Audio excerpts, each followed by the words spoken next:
Bom dia, senhores conselheiros, senhoras conselheiras. Bom dia, senhoras e senhores servidores da nossa Corte de Contas. Bom dia, doutor Enio. Bom dia, caríssimos telespectadores das nossas mais diversas redes de comunicação social. Havendo número regimental, declaro aberta a presente sessão, solicitando à Comissão de Plenário que proceda à leitura da ata da sessão anterior. Ata da 29ª Sessão Ordinária do Pleno do Tribunal de Contas do Estado de Alagoas. Aos 9 dias do mês de setembro do ano de 2020, Contas do Estado de Alagoas, sob a presidência do excelentíssimo senhor presidente, conselheiro Fernando Ribeiro Toledo, reuniram-se os senhores conselheiros: conselheira Maria Cleide Costa Bezerra, conselheira Anselmo Roberto de Almeida Brito, conselheira substituta Ana Raquel Ribeiro Sampaio Calheiros, conselheiro substituto Sérgio Ricardo Maciel e conselheiro substituto Alberto Pires Alves de Abreu. Este convocado para substituir o conselheiro Otávio Lessa, que se encontra em gozo de férias. O Ministério Público de Contas esteve presente, representado pelo procurador Enio Andrade Pimenta. Havendo quórum regimental e diante da presença do Ministério Público de Contas, o excelentíssimo senhor presidente declarou em nome de Deus aberta a sessão, solicitando a leitura da ata da sessão anterior, que foi aprovada. Na hora do expediente, o excelentíssimo senhor presidente fez uso da palavra para parabenizar a Escola de Contas pelo sucesso do primeiro evento da jornada itinerante, seguido da diretora da Escola de Contas, conselheira Maria Cleide, que reforçou o convite a todos para o próximo evento. Não havendo mais quem quisesse fazer uso da palavra facultada, passou-se a ordem do dia. Relator conselheiro substituto Alberto Pires Alves de Abreu, TC 13174/2025, consulta, aprovada a proposta de decisão. Relatora conselheira Maria Cleide Costa Bezerra, TC 7187/2024, prestação de contas de governo municipal, devolução de voto vista, na qual acompanha o voto do relatório ordinário, conselheiro Anselmo Brito, aprovado parecer prévio. Nesse momento, o excelentíssimo senhor presidente justifica a ausência da conselheira Renata Calheiros, que se encontra em viagem. Encerrada a ordem do dia, não havendo mais processos a relatar, na hora das explicações pessoais, fizeram uso da palavra o conselheiro Anselmo Brito, a presidência e a conselheira Maria Cleide. Por fim, o excelentíssimo senhor presidente encerrou a sessão, convocando a todos para a próxima no horário regimental. Em discussão, ata. Não havendo contestação de impugnação, considero-a aprovada. Por favor. Eu gostaria de me abster por conta de não ter participado da sessão. Pois não. Registra-se, então, a ausência do... Pois não. Ok, muito bem. Tem um ato administrativo. Eu gostaria que fosse feita a leitura. Proposta de ato normativo de iniciativa da presidência dispõe sobre a denominação do prédio anexo do Tribunal de Contas do Estado de Alagoas.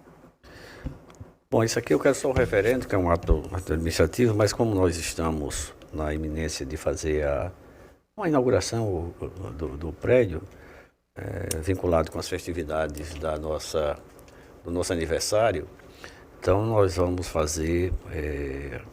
A denominação no prédio já foi, inclusive, aprovada, me parece, aqui por essa Corte de Contas. Se trata, então, o Pleno do Tribunal de Contas do Estado de Alagoas, nas suas atribuições legais e regimentais, resolve denominar o edifício, isso já foi, inclusive, distribuído com todos os senhores nos gabinetes, né? Denominar o edifício Conselheiro Isnaldo Bulhões de Barros, o prédio anexo a essa Corte de Contas, que será a sede da nossa Escola de Contas e também, naturalmente, da Procuradoria e do Ministério Público de Contas. Gostaria do referendo, se houver algo em contrário, que se manifeste. Havendo impedimento, está aprovado o ato. Passamos ao expediente. Concedo a palavra a Vossas Excelências. Havendo quem queira fazer uso, passamos à ordem do dia. Para relatar pela ordem, o conselheiro Anselmo Brito. Senhor presidente, sem processos pautados para a nossa reunião do dia de hoje. Pela ordem, para relatar o conselheiro Rodrigo. Senhor presidente, eu teria para relatar o processo TC 7112/2024, mas nós estamos retirando de pauta, presidente. Ok. Retirado de pauta, então, o processo. Vossa Excelência está só retirando, não está adiando, né? Não, eu estou retirando. Retirando de pauta, retirado. Pela ordem, a conselheira Raquel. Ou melhor, Renata, perdão. Senhor presidente, senhores conselheiros, representante do Ministério Público, eu tenho 3 processos pautados para hoje, mas eu gostaria de retirar de pauta o processo 5001-2025. Irei relatar os outros 2 processos. O primeiro é o 14.321-2023, que trata de representação protocolada nesta Corte de Contas no dia 1º de agosto de 2023, pela empresa Blue Ocean Confecções S.A., na qual noticiou o suposto inadimplemento contratual por parte do município de Palmeira dos Índios. A representante relatou ter sido vencedora do pregão eletrônico 65-2020, que resultou na formalização da ata de registro de preço número 8021, cujo objeto consistiu no fornecimento de máscaras descartáveis no valor de R$ 21.937,50, e, ao final, requereu a expedição de certidão da ordem cronológica de pagamentos pelo ente municipal.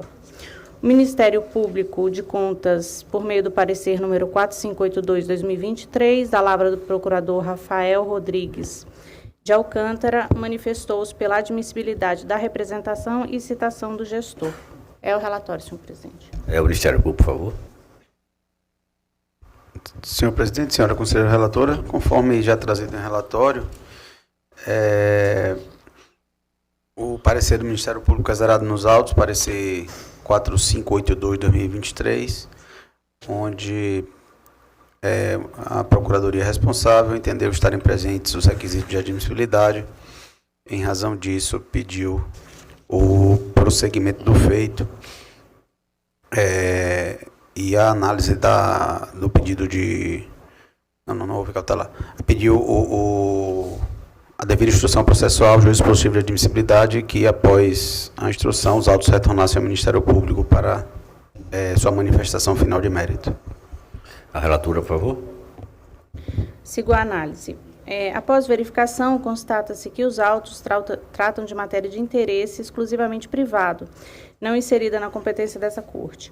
Desta forma, não se encontram satisfeitos os requisitos necessários à admissibilidade da presente representação, nos termos do artigo 191 do Regimento Interno dessa Corte de Contas. No mérito, de acordo com o entendimento do Tribunal de Contas da União sobre os limites de atuação do controle externo exercido pelas Cortes de Contas, a competência fiscalizatória não abrange a tutela de interesses estritamente privados.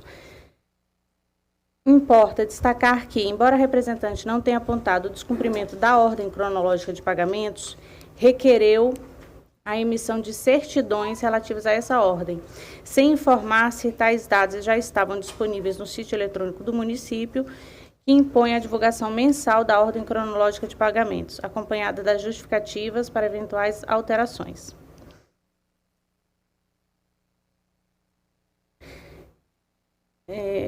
Consta também aqui uma jurisprudência do nosso Tribunal de Contas, que firmou-se no sentido de ser prudente o encaminhamento do processo à diretoria competente para que analise as informações, avalie sua utilização em eventual banco de dados e adote providências que entender cabíveis no âmbito da sua competência. Exemplo do que se verificou no acordo número 186/2024, da lavra do conselheiro Anselmo Brito, proferido no processo 18.531/2024. Sendo assim, em consonância com a jurisprudência acima mencionada, torna-se pertinente o encaminhamento dos autos à diretoria técnica competente, a fim de que avalie a inclusão das informações presentes no processo seu banco de dados. Diante do exposto, considerando que o processo seguiu todo o trâmite estabelecido pelos regulamentos dessa Corte de Contas, trago o meu voto no sentido de não admitir a presente representação devido à ausência de competência dessa Corte de Contas para apreciação de interesses exclusivamente privados, encaminhar a DEFAFON para que avalie a pertinência das informações com vistas à eventual utilização em seu banco de dados cientificar os interessados do inteiro teor dessa decisão, determinar o arquivamento dos autos e publicar a presente decisão no Diário Oficial. Como voto, senhor presidente? Em discussão, o voto trazido pela conselheira Renata. Pois não, conselheiro. Eu ia acolher o voto, já eu antecipo, concordando em toto com a relatoria da conselheira, apenas aqui contribuindo da análise que fizemos dos autos de fato, além da denunciante não informar algo que fosse da competência do tribunal atuar, por exemplo, a questão do descumprimento da ordem cronológica, também não tem documentação em que a gente possa vislumbrar isso. Nesse sentido, não teria, na minha concepção, realmente como o tribunal atuar em virtude da sua incompetência para tanto, senhor presidente. Até a esfera seria outra de pedido da denunciante. Obrigado, senhor presidente. Encerro a discussão, submeto à votação. Se quem estiver de acordo, permaneça a comissão. Aprovado. Vossa Excelência, continua com a palavra, conselheira. Próximo processo é o 8492-2025, que trata de representação protocolada em 23 de maio de 2025 por meio da ouvidoria, no qual noticiou-se supostas irregularidades relacionadas ao pagamento de precatórios do Fundef no município de São José da Laje no ano de 2025. A manifestação informou que, em 28 de abril de 2025, o município teria supostamente solicitado, por meio de processo judicial, o repasse de 19 milhões de reais e que o Poder Executivo Municipal modificou a lei local que disciplinava o repasse dos valores do Fundef aos profissionais do magistério, suprimindo os direitos da categoria. Informou ainda que o pagamento dos precatórios do Fundef, iniciado em maio de 2025, ocorreu em percentual inferior ao mínimo de 60%, legalmente exigido. Por fim, apontou-se que, além de não ter havido distribuição igualitária entre os professores, 15 profissionais do magistério municipal permaneceram sem receber a verba. O Ministério Público de Contas, em 22 de agosto de 2025, apresentou o parecer número 4014-2025, da lavra do procurador Pedro Barbosa Neto, que opinou pela realização de diligência preliminar à admissão do feito, com a finalidade de intimar o denunciante para regularizar a sua identificação, acompanhada de documentos comprobatórios. É o relatório, senhor presidente. Ministério Público, por favor. Senhor presidente, conforme também trazido em relatório, a manifestação ministerial nos autos, por intermédio do parecer 4014/2025, em que o Ministério Público de Contas pediu a realização de diligências, inclusive juntada de qualificação do denunciante, anteriormente à apreciação do juízo positivo de admissibilidade. A relatora, por favor. Constata-se que a legislação orgânica dessa Corte estabelece como pressuposto básico ao conhecimento da representação a identificação do denunciante, requisito que abrange o nome legível, a qualificação e o endereço, em consonância com o disposto no regimento interno. Cumpre salientar que não se exige nessa fase inicial prova definitiva e irrefutável acerca dos fatos narrados. Requer-se apenas que a denúncia venha acompanhada de indícios probatórios.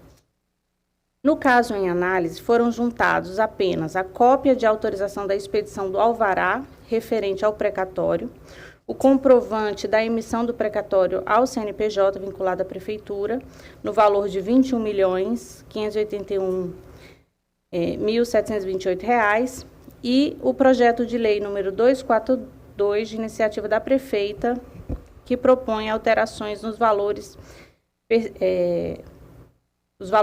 a serem recebidos pelos profissionais do Magistério Municipal.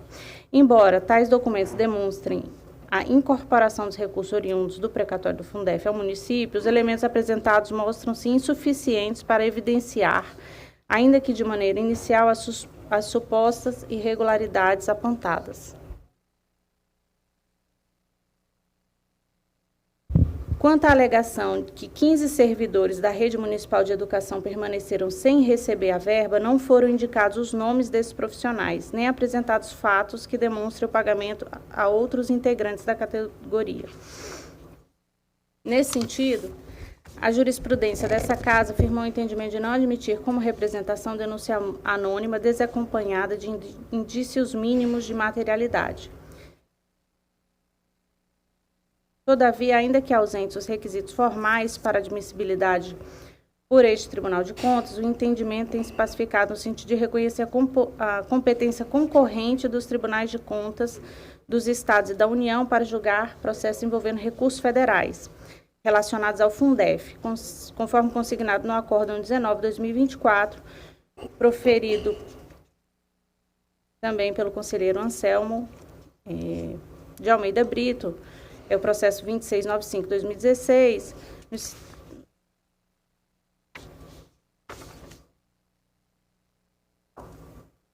nos seguintes termos: a respeito da temática, a Suprema Corte, em 5/9/2022, ao julgar improcedente a ação direta de constitucionalidade 5791, confirmou a competência concorrencial entre os tribunais de contas.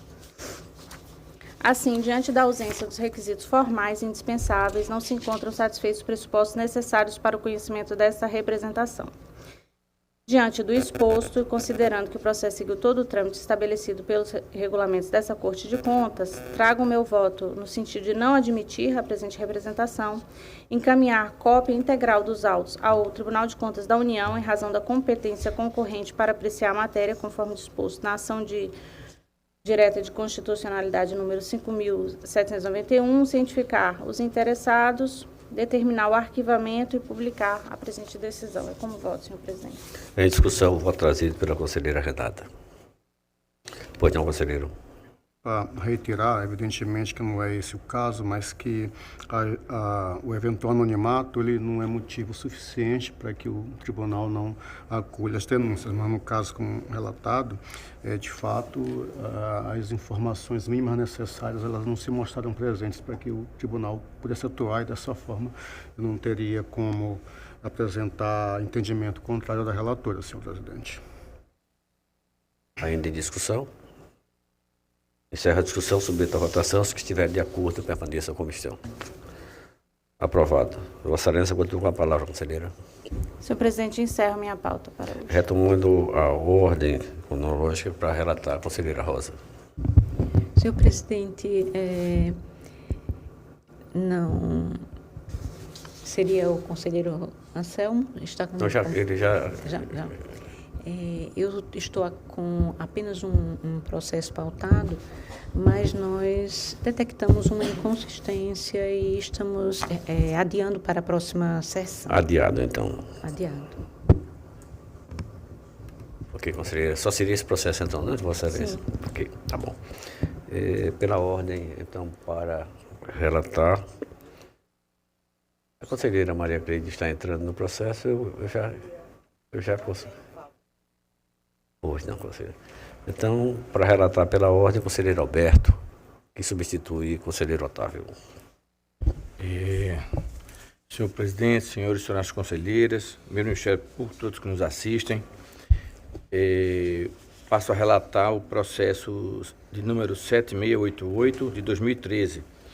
A unidade responsável é a Universidade Estadual de Alagoas, UNEAL, a pessoa física responsável, senhora Venderlânia Lima Lopes, de um contrato, trata-se na realidade de um embargo de declaração. Trata-se dos autos de análise de legalidade do contrato celebrado entre a Universidade Estadual de Alagoas, UNEAL, e a senhora Paula Cristina da Silva Sena, referente à prestação de serviço na modalidade de professor substituto, com carga horária semanal de 20 horas. Foi exarada a decisão monocrática em 14 de novembro de 2022, arquivando o processo com base na resolução normativa 13 de 2022, que dispõe sobre o reconhecimento da impossibilidade material de julgamento do mérito em processo de contas. O Ministério Público de Contas apresentou embargo de declaração da lavra do doutor procurador Ricardo Schneider Rodrigues, em síntese, alegando o embargante que a decisão monocrática 309 de 2022, exarada nos autos, fora omissa, pois não analisou os dois requisitos prescritos na Resolução Normativa 13 de 2022. Da literalidade do texto, é possível extrair a norma aplicável ao caso, segundo a qual o arquivamento de processos relativos a licitações e contratos depende de preenchimento de dois requisitos: o temporal, de 5 anos de tramitação nesta Corte, e o formal negativo, qual seja não está definido por ato expedido pela presidência da Corte, que delimitará, segundo os critérios objetivos de relevância, oportunidade, materialidade e risco, quais processos terão seu trâmite continuado. Após os autos foram recepcionados, neste gabinete em 31 de janeiro de 2023, por ocasião da eleição da nova Corte Diretiva desta Corte de Contas. É o relatório, senhor presidente. Ministério Público, por favor. Senhor presidente, trata-se de embargo de declaração interposto pelo Ministério Público de Contas. Acredito que essa matéria, inclusive, já tenha sido debatida aqui em outras oportunidades, mas, em síntese, a resolução normativa 13 de 2023, ela disciplinou os processos que poderiam, né, ser arquivados sem a devida instrução processual, justamente contando com esses dois requisitos, né, processos que contassem com mais de 5 anos a partir da publicação daquela resolução, bem como que não estivessem enquadrados, né, em ato a ser expedido pela presidência da Corte. Ao que me consta que está relatado no processo, na verdade não houve a expedição, né, de ato da presidência com a relação dos processos que não poderiam ser arquivados. E o entendimento, né, do órgão ministerial, né, que atua no presente processo é de que, não havendo esse ato da presidência, os demais processos também não poderiam ser arquivados, né? Seria uma condição, né, para que houvesse esse arquivamento ou a publicação anterior desse ato. Em razão disso, pela ausência de fundamentação em ato da presidência e, né, para a decisão ser omissa quanto a esse aspecto, foi interposto esse embargo de declaração para que o tribunal se pronuncie, né? Acredito que já se pronunciou anteriormente, entendendo que não seria condição anterior à expedição do ato da presidência, mas de toda sorte, como essa matéria volta à pauta, o Ministério Público pede que seja, né, conhecido os presentes embargos e que, no mérito, o tribunal se pronuncie quanto à ausência de ato normativo que possibilite o arquivamento monocrático desses processos de licitações e contratos. É essa a manifestação, senhor presidente. Relator, por favor. Bom, como essa matéria já foi posta nesta corte, e vou ser um pouco sucinto na relatoria. Sendo assim, os requisitos para a interposição do presente embargo foram cumpridos, ou seja, a tempestividade, fundamento material alegado pelo parter e a possível omissão da decisão. Da análise, o embargante alega que a decisão atacada for omissa, pois nos termos da Resolução Normativa 13 de 2022, processos relativos a licitações e contratos dependem do preenchimento de 2 requisitos: o temporal de 5 anos de tramitação nesta Corte e o formal negativo, ou seja, não está definido por ato do presidente dessa Corte, que ele delimitará, segundo critérios objetivos de relevância, oportunidade, materialidade e risco, quais processos terão seu trâmite continuado. E aqui, quando se faz uma leitura textual do artigo 2º desta resolução, e eu farei essa leitura aqui, breve, o que é que diz? Os processos de contas de gestão que ingressaram no Tribunal de Contas do Estado de Alagoas antes da vigência da Resolução Normativa 6 de 2022 deverão ser arquivados, com exceção dos que cumulativamente contêm com menos de 5 anos da aplicação e vier a ser definido por ato da presidência da Corte. Ou seja, essa exceção é os que continuarão. O requisito para o arquivamento, em princípio, é conter mais de 5 anos. Então, resumidamente, né, então, o presente processo ingressou nesta Corte em 24 de 5 de 2013. Acho que inclusive tem algum engano aqui. Deixa eu ver aqui. E a resolução normativa em 13 de 2022 foi publicada em agosto de 2022, ou seja, há mais de 5 anos. Logo, a regra que deve ser aplicada no caso, qual seja o arquivamento, não sendo o caso do arquivamento, é que deve se suscitar o procedimento da citada resolução. Por fim, insta a salientar que até o presente data, o ato mencionado no parágrafo único não foi editado, o que não pode impedir a efetividade da atividade desta Corte. Por fim, entendo por razoável negar provimento aos presentes embargos, mantendo-se integralmente a decisão embargada, em razão do caso, em análise, ter ingressado nesta Corte há mais de 5 anos, contada a aplicação da resolução normativa. No mesmo sentido, o processo de número 11.806, de 2017, foi julgado pela segunda Câmara em 19 de julho de 2023, negando os embargos e mantendo o arquivamento. Diante disso, no caso, esse é o Dr. Avilessa, do conselheiro Otávio Lessa, o gabinete dele, eu voto no sentido de que conheçam os presentes embargos de declaração por satisfeitos os requisitos de admissibilidade em princípio, mas negar seu provimento, mantendo integralmente a decisão embargada em razão do caso em análise de ingressar nesta Corte de Contas há mais de 5 anos e também, portanto, não haver omissão alegada. Dá possibilidade ao presente acórdão, se for o caso, proceder de direito. É como eu voto, senhor presidente. Em discussão, o voto trazido pelo conselheiro substituto Dr. Alberto, em substituição ao conselheiro Otávio. Pois não, conselheiro. E da relatoria do conselheiro Alberto, e pela data que consta aqui, a placa do processo ano é de 2013. Isso. Então, evidentemente, ele estaria posto naquela primeira parte da regra, anterior a 5 anos da publicação daquela resolução de 2022, que faz referência a uma outra resolução de 2022.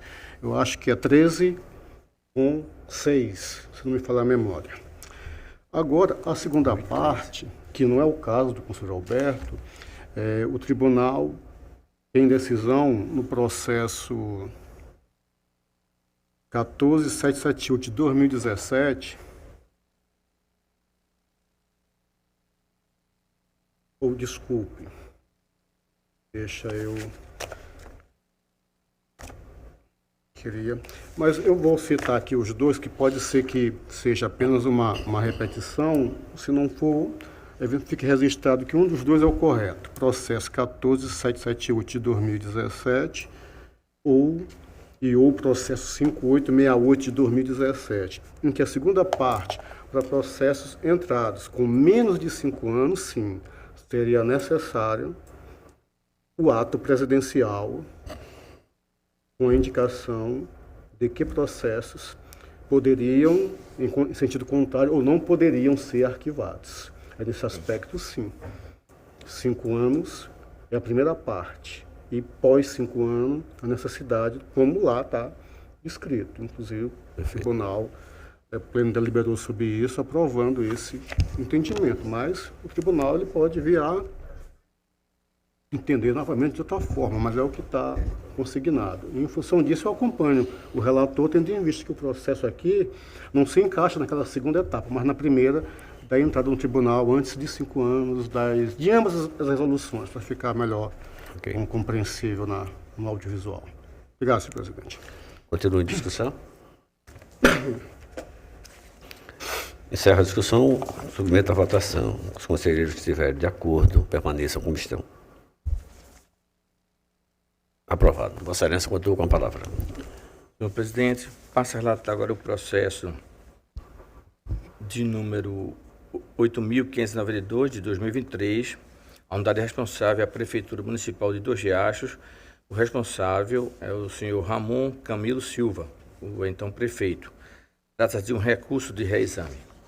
Trata-se de recurso de reexame interposto pelo senhor Ramon Camilo Silva, prefeito do município de Dois Riachos, contra o parecer de número 8 de 2024, emitido por este tribunal na sessão do dia 16 de julho de 2024, que opinou pela rejeição de contas de governo relativas ao exercício de 2022. O recurso foi protocolado em 21 de 8 de 2024, dentro do prazo legal previsto no artigo 128 da Lei Orgânica 8.690 de 2022, sendo, portanto, tempestivo.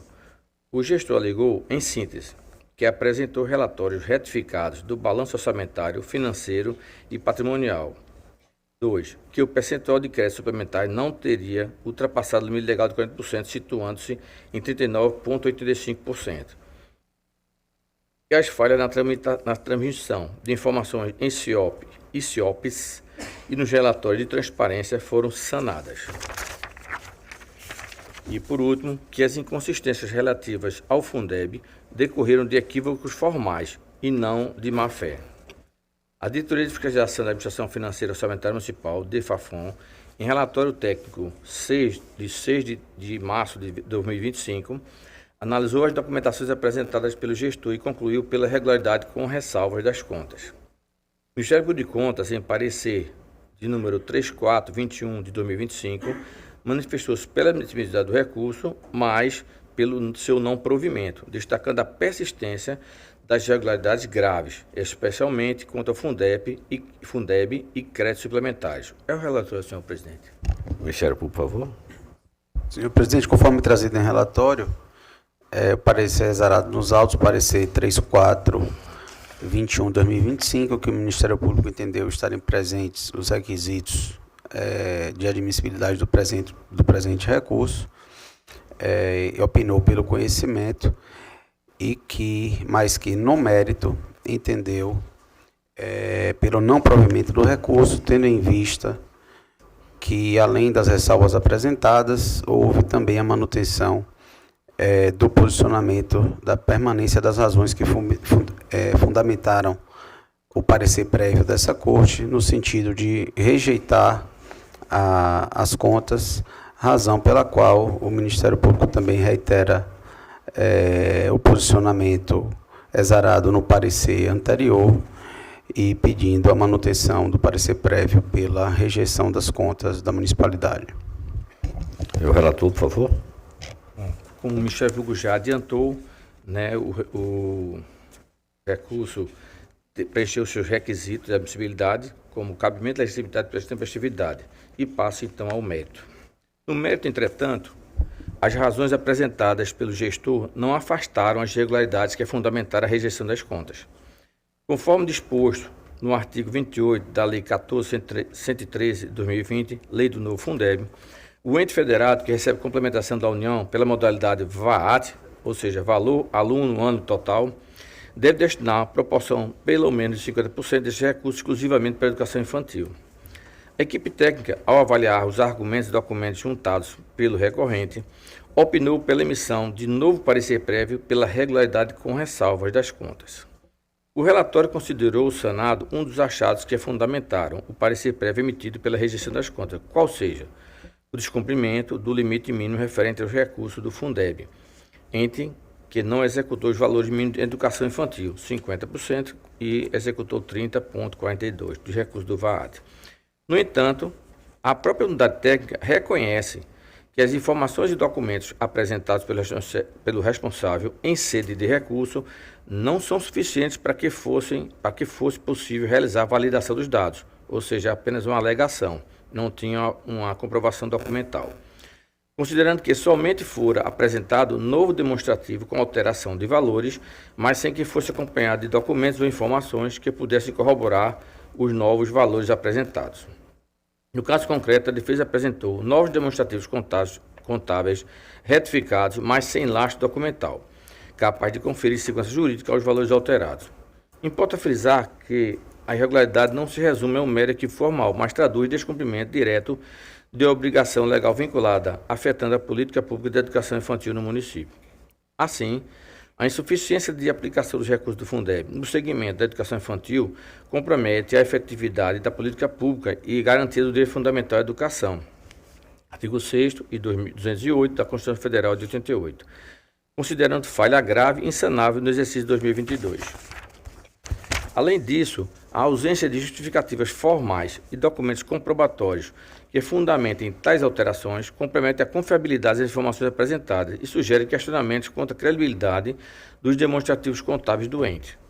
Tal fato configura inconsistência contábil e orçamentária, contrariando o princípio da anualidade e da integridade estabelecido pelo artigo 34 da Lei 43/20 de 1964, que dispõe que a execução orçamentária deve observar o exercício financeiro correspondente sem possibilidade de alteração retroativa dos valores já formalmente registrados.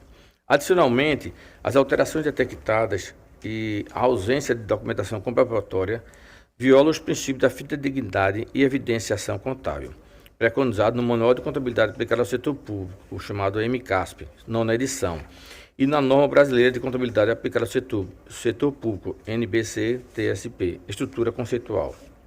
Essas normas estabelecem que as demonstrações contábeis devem refletir informações precisas, transparentes e verificáveis, de forma a garantir a integridade e confiabilidade dos registros financeiros. Diante do exposto, este relator considera que o achado não foi sanado, posto que as discrepâncias identificadas comprometem a credibilidade dos demonstrativos contábeis do ente, impactam a transparência da gestão fiscal e configuram um descumprimento das normas contábeis e legais aplicadas ao setor público. Outro ponto central diz a respeito quanto à abertura de créditos suplementares. A Lei Orçamentária Anual 2022 autorizava o limite de 40% da despesa fixada para créditos adicionais, por anulação de dotações. Todavia, o município promoveu a abertura de créditos no montante de 54,85%, totalizando 30,6 milhões, em descompasso com o limite autorizado. O gestor alegou que o percentual teria sido 39,85%, mas não apresentou cópias integrais dos decretos que fundamentariam esse cálculo. Limitou-se a juntar demonstrativos retificados, cuja inconsistência foi confirmada pela unidade técnica. A conduta viola o artigo 167, inciso 5, da Constituição Federal, que revela a abertura de créditos suplementares ou especiais sem prévia autorização legislativa e sem indicação dos recursos correspondentes. Também afronta o princípio da legalidade orçamentária, que constitui pilar do controle externo e da responsabilidade fiscal.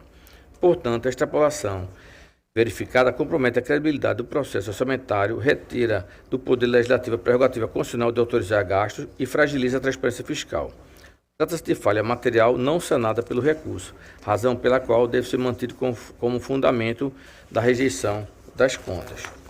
Então, ante o exposto, em todas as considerações, voto no sentido de conhecer do recurso de reexame interposto por preencher os requisitos de admissibilidade, mas no mérito negar-lhe o provimento, mantendo-se integralmente o parecer prévio 8 de 2024, que é a opinião pela rejeição das contas do governo exercício de 2022, e dá publicidade ao presente acordo para o fim de direito, acaso Vossas Excelências o ratifiquem.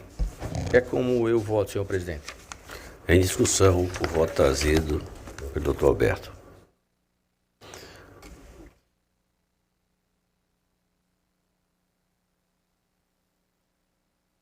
Encerro a discussão, submeto à votação. Os conselheiros e conselheiras que estiverem de acordo, permaneçam como estão.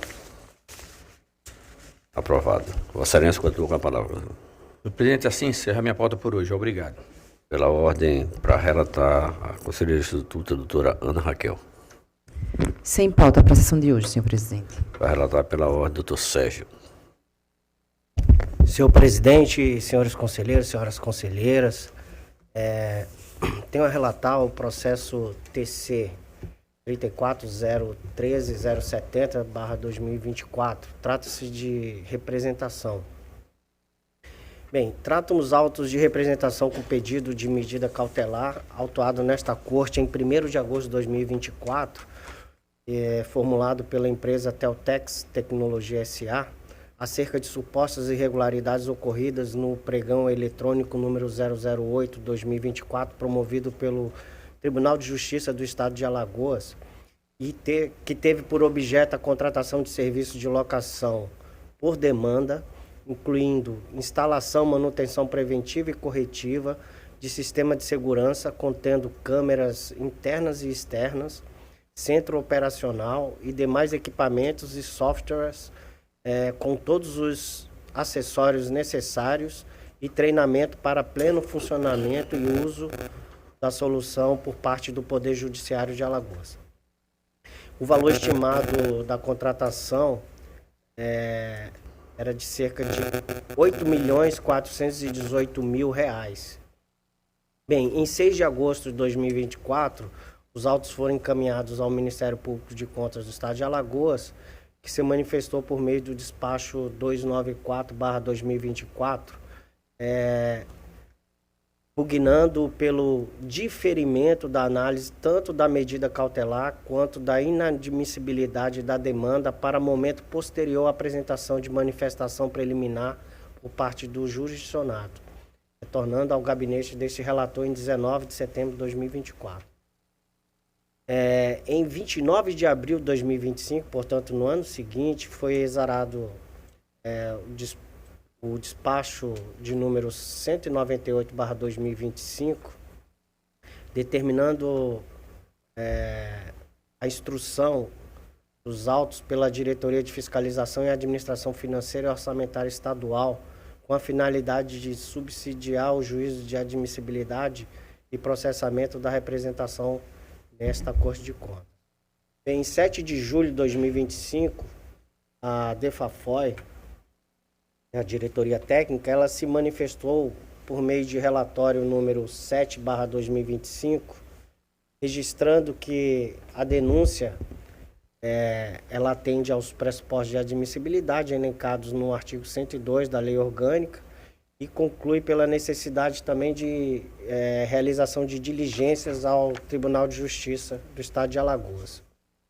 Bem, em 8 de julho de 2025, por meio de despacho, o diretor da DEFAFOI, despacho de número 200/2025, o diretor da DEFAFOI encaminhou ao gabinete da presidência desta Corte de Contas para a expedição de ofício ao chefe do Poder Judiciário com vistas à apresentação de documentação e informações complementares. Bem, no dia seguinte, em 9 de julho de 2025, o gabinete a diretoria de gabinete da presidência exarou o despacho de número 2374/2025, enviando ao nosso gabinete para conhecimento do parecer ministerial e despacho da diretoria técnica, a fim de se pronunciar sobre a necessidade daquela diligência, né, solicitada pela DEFAFOI.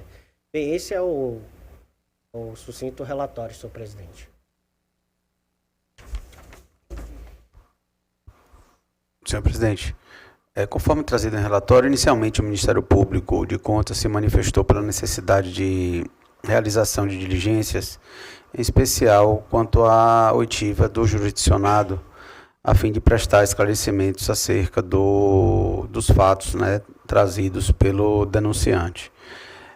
Inicialmente, o conselheiro relator encaminhou para a unidade técnica, né, posteriormente, depois os autos retornaram ao Ministério Público e foi reiterada pelo Ministério Público a necessidade de oitiva do jurisdicionado e os autos voltaram para o gabinete do relator, que ora traz a apreciação da Corte. Relator, por favor. Senhor presidente, eu fiz inicialmente essa cronologia aqui para destacar logo em seguida que, em razão de problemas operacionais ocorridos no sistema de informações eletrônicas dessa Corte de Contas, o sistema ETCS, somente nessa oportunidade, né, que foi possível a disponibilização dos autos para apreciação deste egrégio plenário. E aqui eu só faço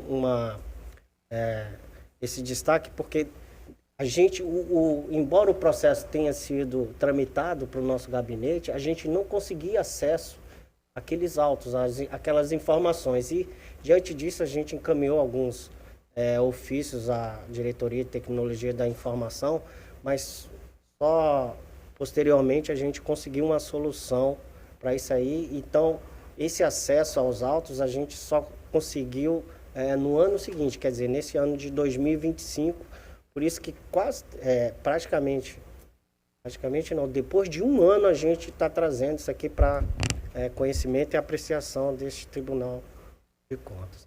Bem, em síntese, as supostas irregularidades ocorridas no pregão eletrônico 08/2024 constituíram vício insanável, segundo alega o representante, né?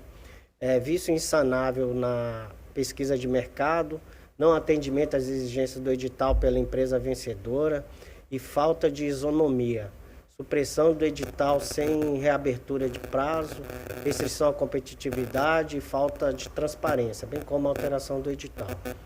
Bem, em tempo eu destaco que essa fase da instrução processual trata-se de examinar as formalidades legais e regulamentares acerca dos requisitos exigidos para a admissibilidade de processamento da representação no âmbito desta Corte de Contas.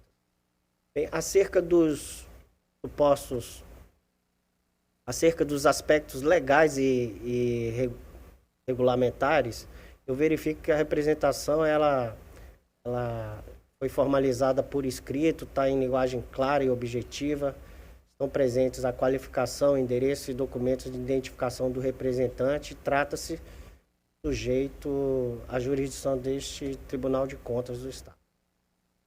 Contudo, considerando os documentos trazidos aos autos, não vislumbro a presença de indícios que indiquem as supostas irregularidades alegadas pela representante. E aqui eu detalho. Bem, o edital de pregão 008-2024, ele foi lançado em 1º de março de 2024, com a sessão pública prevista inicialmente para o dia 20 de março de 2024. Em 18 de março de 2024, a pregoeira anunciou a suspensão do certame para ajuste no edital, sendo remarcado para o dia 8 de maio de 2024, aquela sessão pública. Conforme a ata do pregão, a empresa Teltex Tecnologia, que se encontra em recuperação judicial, apresentou o lance no valor de R$ 3.180.000, porém teve sua proposta recusada por não atender às exigências mínimas especificadas no termo de referência, ou seja, no edital. A representante e outras 2 licitantes foram desclassificadas em razão de não atendimento a determinados itens técnicos do edital de pregão eletrônico. Em 26 de julho de 2024, foi homologado o resultado que declarou vencedora a empresa Consuma Comercial Limitada, com lance final no valor de R$ 6.900.000. Bem, do que consta nos autos, especialmente da ata de pregão eletrônico, temos que os atos praticados pela comissão de licitação tiveram a devida publicidade, os licitantes foram oportunizados igual prazo para suprimento de pendências técnicas e documentais, os recursos apresentados pelos licitantes foram conhecidos, analisados e julgados, e o resultado final devidamente declarado no âmbito do certame eletrônico, com a devida publicação em ciência dos participantes. Destaque-se ainda que o pregão eletrônico em questão foi iniciado em 8 de maio de 2024 e encerrado com o envio da proposta final da empresa vencedora no dia 5 de julho de 2024. A homologação do resultado final, que declarou vencedora a empresa Consuma Comercial Limitada, ocorreu em 26 de julho de 2024, ou seja, considerando as fases de habilitação, oferta dos lances, análise técnica das propostas e homologação do resultado final, decorreram cerca de 3 meses. E a autuação desses autos, dessa representação aqui nessa Corte de Contas, foi em 1º de agosto de 2024. Dito isso, essas supostas alegações de irregularidades, como vício do edital de licitação, a presença de itens restritivos, entendo que não devam prosperar, uma vez que a representante, mesmo tomando conhecimento desses supostos vícios, participou de todas as fases do processo licitatório, vindo a representar essa Corte de Contas somente após a homologação do resultado final do pregão. Portanto, a despeito das alegações de irregularidades apresentadas pela representante, não vislumbro indícios de ilegalidade no pregão eletrônico 008-2024 promovido pelo Tribunal de Justiça do Estado de Alagoas, a justificar, nesta oportunidade, a instauração de processo de representação. Bem, no que se refere ao pedido de concessão de medida cautelatória, não cabe deferimento nessa oportunidade, ante a ausência do requisito do perículo imóvel. Bem, dessa forma, concluindo, diante da ausência dos requisitos exigidos na Lei Orgânica para a admissibilidade da instauração da representação, data vênia a conclusão da diretoria técnica desta Corte de Contas, propõe o voto no sentido de que o Tribunal Pleno desta Corte de Contas decida por indeferir o pedido de medida cautelar pleiteada pelo representante, bem como não conhecer da representação, uma vez que não se encontram presentes os requisitos exigidos no parágrafo 1º do artigo 102 da Lei 8.790/2022, que é a nossa lei orgânica, bem como publicar a presente decisão no Diário Oficial Eletrônico, dar ciência da decisão ao representante e, por fim, arquivar os autos. Como propõe o voto, senhor presidente, senhores conselheiros e senhoras conselheiras. Discussão. A proposta de voto. trazido pelo doutor Sérgio. Pois não, doutor. O processo parece-me que teve um problema de tramitação, mas pelo que eu vi nos autos também, não haveria parecer conclusivo ministerial. Eu indagaria se o Ministério Público se manifestasse. Na verdade, um diferimento, né? O processo foi encaminhado ao Ministério Público, né? O Ministério Público teve a oportunidade de se manifestar sobre admissibilidade ou não. O colega que analisou os autos, ele entendeu que para fazer essa análise, ele necessitaria que fosse ouvido o jurisdicionado, né? Mas o entendimento do relator foi diverso e já está fazendo a negativa de admissibilidade por entender que não atende aos requisitos para o prosseguimento do feito. Haveria vamos dizer assim, um problema processual se não fosse oportunizado ao Ministério Público o direito de se manifestar. Mas como os autos foram encaminhados ao Ministério Público, o Ministério Público se manifestou inicialmente e posteriormente apenas reiterou o parecer anterior, eu entendo que o processo está apto para o juízo de admissibilidade, né? E caso o colega que se manifestou nos autos e que acompanha esse processo, se ele entender que há alguma falha ou alguma nulidade ou que a decisão ela mereça ser de alguma forma reformada, ele pode entrar com o recurso pertinente. Mas, como houve a tramitação processual para o Ministério Público, eu entendo que o processo está apto para ser feita a apreciação do juízo de admissibilidade. Perfeitamente, Excelência.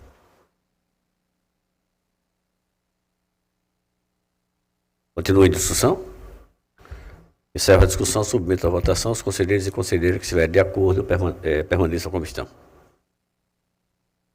Aprovado. Vossa Excelência continua com a palavra. Tem mais processo, senhor presidente, para relatar.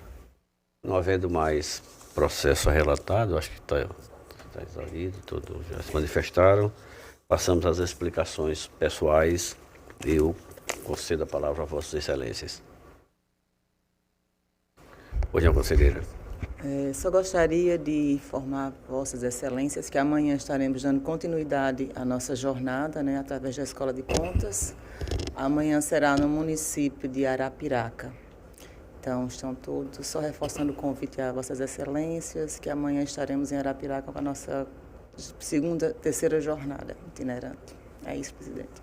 Com certeza será um sucesso, conselheira, como tem sido as anteriores, e eu já solicito a Vossa Excelência que represente a presidência, que eu estou me surgiu uma urgência, uma viagem que eu preciso me ausentar e não vou poder participar dessa jornada, mas gostaria que Vossa Excelência nos representasse lá no evento.